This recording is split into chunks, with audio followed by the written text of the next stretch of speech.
Summer of Supergirl is here, and if there's one thing we know about DC is that any movie they make is going to have controversial online takes. That's just it's the way the world operates, things that keeps the world spinning. Supergirl's no exception, and I'm going to keep this review spoiler-free as I can. With that being said, it's a completely spoiler-free video of Supergirl, the movie, my review. And yeah, man, we have a new Supergirl movie. There's a lot to unpack with this one. I have a lot of thoughts on it, to be honest with you, but spoiler-free, just getting right out the gate, this movie, I did admit, like, I'm happy that we're in a time where DC is being taken so seriously, because I do feel like I'm living in a living and breathing world again. I was just so excited to be back in the world of the DCU, post-Superman, being in a different type of field, having a writer and director that's doing it, that's not just James Gunn, but Greg and Lettsby bringing their own voice to it. How are we going to bring Kara to life this time? In the past, we've gotten several iterations of Supergirl in live action. My issue personally has always been they've been afraid to tackle Supergirl as an actual character, actually make her differentiate herself from Clark Kent. And this is the first time we get to kind of see that on screen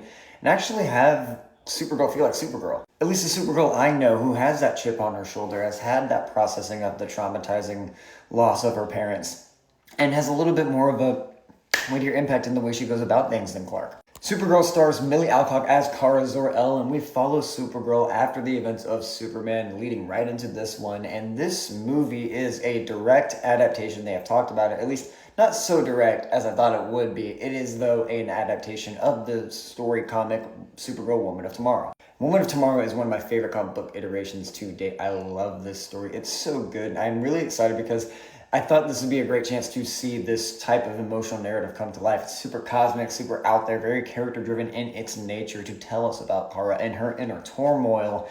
And that's really what I was hoping the movie would adapt, is that emotional struggle, that emotional impact, that oomph that the comic makes you feel. It being a story about Supergirl befriending this girl named Ruth to help her on her journey of revenge to go after a guy named Krem of the Yellow Hills, who essentially took away Ruth's parents, and that's where she lands. It's a vengeance quest that Ruth comes in to ask Supergirl to help her out with. And that's where the story kicks off almost bar for bar for the movie and the comic, and that's what kicks off the narrative here in the film, plus Crypto being in danger. Crypto being in danger is like one of the main bigger plot points in the movie that they really do harp in their focus on, which makes total sense. And it is a great way to give us a concise narrative in what we're doing here, to kick off our character's journey. Keeps the pacing concise as well. It does remind you of what a lot of the heart of this, what I call now, as I see it, a soft super family trilogy in Crypto, in the super family. I like how this movie finds that focus and narrative. A story about saving Crypto while also possibly trying to save this girl from a vengeance quest that could make her worse for the wearer. And that feels very Superman, or in this case, Supergirl. And it feels so right for her character and the journey she's dealing with herself, having a chip on her shoulder, having that trauma. How she can connect to another girl. How does this movie deal with that? It's hit and miss. Positives first, right out the gate, the cinematic look of this movie. It is gorgeous. They really do nail some of the moments from the comic that I really adore. Admittedly, there are moments that are left out, but I do think visually, aesthetically, there's some moments they really nail and brings in that emotion. This movie feels cosmic. It has a completely different look than Superman, so it gives it a flesh flavor. It doesn't feel like it's being paced like James Gunn either. Something I really do like about Supergirl is the fact that it's paced differently. It feels a lot more methodical in its approach. There's a lot of this movie dedicated to just characters talking, getting to know each other a bit. I appreciated that. It has a shorter runtime than Superman, which initially concerned me, but it actually feels like it moves a lot slower and more methodically than Superman itself.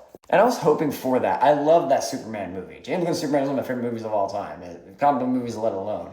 And one of my favorite things about it is the pace, but I don't want every movie to copy that pace. I like that Supergirl moves a little bit slower, moves a little bit more like it wants to breathe with its characters a bit, really have you get to know them, because we don't fully know Kara like we do Clark Kent, so we can't afford to just dive right into her without any backstory. I thought the way this movie maneuvered moving its backstory into its narrative cohesively, I thought it was so well done, and those are some of my favorite moments in the movie that brought me to that emotion it wanted me to bring. My favorite moments in Supergirl are when the movie slows down and just gets quiet and reflective. There's some beautiful moments that are going to stand out for me. I love these moments. And we've seen it a bit in the trailer, that Corn Sweat is somewhat involved in the movie. The way this movie handles the inclusion of Superman is how I love to see other characters in a shared universe be used, not to be a forced cameo, but to be something thematic, something that works and tells us something about the inner journey of the character. I thought the use of Clark Kent's cameos in this were so well done because they don't steal away from the movie, but they add a thematic impact into what Kara's going through in her internal journey and finding family, feeling that lack of family, or at least relation in that, and how Kara can find that in Ruth. All of that on paper with Jason Momoa as Lobo as well thrown into the mix. He is a lot of fun in it. I feel like we all knew that Lobo was going to be great in this. I'm so glad Jason Momoa is just having a blast. Anytime he's on screen, you're having fun watching him. For any faults I have with this movie's story and how the structure plays out, I do think the acting, the characters, the writing, in terms of just character interaction and chemistry was really good. Admittedly a bit sloppy in that first half. I don't think Supergirl, the movie itself, has the best balancing of tone all the time. But there is a point in the movie where it does focus up and really does hone in on the tone and focus and really start to become an emotional experience that I thoroughly enjoyed. That second half on, I love. I guess love is a bit of a strong term. There's still some problems I have, some issues I do have with the third act I can't get into my spoiler talk. But overall, the last half of this movie does make up for some of the choppy first half. And when I say choppy, I do mean there's total inconsistency. There's some moments where I feel like Kara's screen time and Ruth's screen time are as equally as important, but I don't feel like they get enough equal screen time to match it out. To give an example, the Woman of Tomorrow comic is told through the POV of Ruth. She's narrating it, so you're getting her POV of Kara as a character, but still learning about the character through a Supergirl lens in a way, while this movie is more just focusing on Kara's POV in its whole. So sometimes it makes Ruth kind of get lost in sight of that story. Given that we're only working with an hour and 40-minute runtime, and we're also dedicating it to some other stuff I didn't really love, it does lead to some problems. Like Krem of the Yellow Hills in this, it's a shame. I love Krem in the comic. They completely butchered him here. I didn't love him. Krem here just felt like a boring, generic Guardians villain. He had the most boring, generic design of boring, generic designs. I just thought he looked like every one of his henchmen. But not only that, the writing did him a disservice. There's parts in the comic that this movie just omits that it could have easily included, and it would have brought so much emotional heft and weight to what the villain needs to be for these characters. And at times, I just felt like, oddly enough, Supergirl in her own movie was robbing Ruth of her character moments that she needed to make the emotional story overall really hit. The thing with Krem is that sometimes it just comes across like they didn't take him enough seriously in the comic. They didn't take him seriously enough, so they just wanted to make him evil to look more bad because they just thought he didn't look villainous enough. But that's not what drives a villain. Like, it's the motivation, it's the inherent dialogue, it's the tension between him and Ruth. Like, that was where we could have really kept it in the pocket, and I just felt like this movie did such a good job at slowing down for the other characters. They could have done it for Krem as well. There's a great action scene on a bus that's cool and visually and in concept, but then when you look back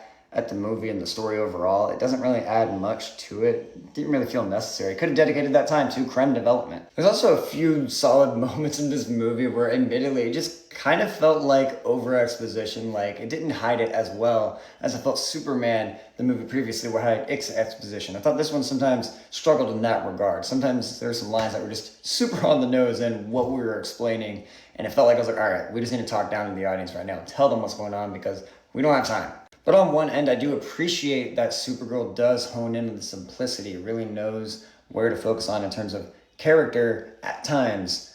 I just wish it knew how to do it all the time. There's true great potential to be had here, but when you're juggling stuff like Lobo, when you're juggling things like a revenge plot, and also on top of that, a possible human trafficking plot that we also shoehorn into here that works as a way to propel the story forward in one sense, sometimes the heart of that can get a little lost because the movie gets a little overcrowded. Certainly didn't break the movie for me, but there are moments where it was distracting. There are moments where I felt like, all right, we could have really slowed down here, really breathed with this. This had potential to be some of the best comic book movie material we've ever seen. And it didn't hit that bar, but it totally had the potential to, because they were directly adapting a story that has that. I guess it's the downside I do come to with the Supergirl movie, is it is the first time they have done something like this, where they're like, all right, we're taking one comic run, we're showing you guys it. This is what we're adapting.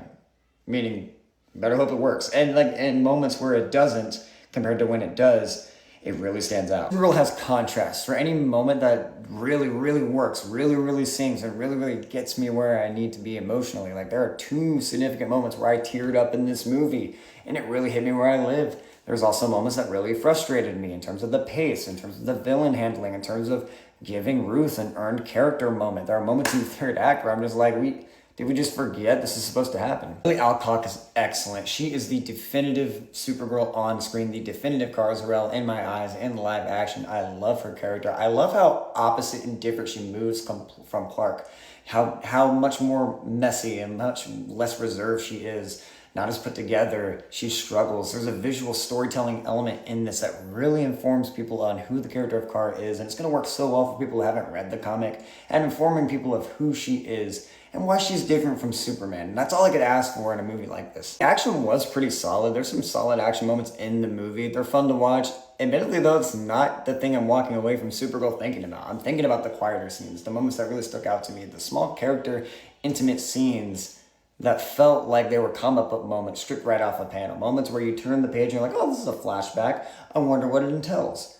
How simple and beautiful that is. And the movie keeps it simplistic and beautiful. I love it. When it overcomplicates itself for no reason at all, when you have the source material to pull from, it gets a little frustrating. At the end of the day, I did not love Supergirl as much as I wanted to, but I still had a blast with a lot of moments in it as well. There's still merit to be had here and some great moments that I did genuinely love that I will talk about in my spoiler-filled video. This is my spoiler-free review of the movie. It didn't quite live up to the hype of what the comic it's adapting is, but I still had some great emotional moments in it that did enthrall me. While I have my problems, there's still a lot I enjoyed. Guys, what did you think of Supergirl? Did you enjoy it? What is your preference, Superman or Supergirl this year? It just feels good to have another DC movie out that we can live in and see and enjoy. And it's a different director, different writer, different kind of pace, different kind of feel than its previous film.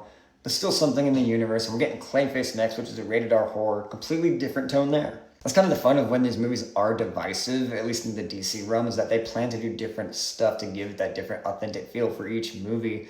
So you might have something you'll love right around the corner, even if you don't like this one. Thank you so much for watching Scatterbrain Reviews. Leave a like, leave a comment, come talk about movies with us, come talk about stories with us. I'll see you next time.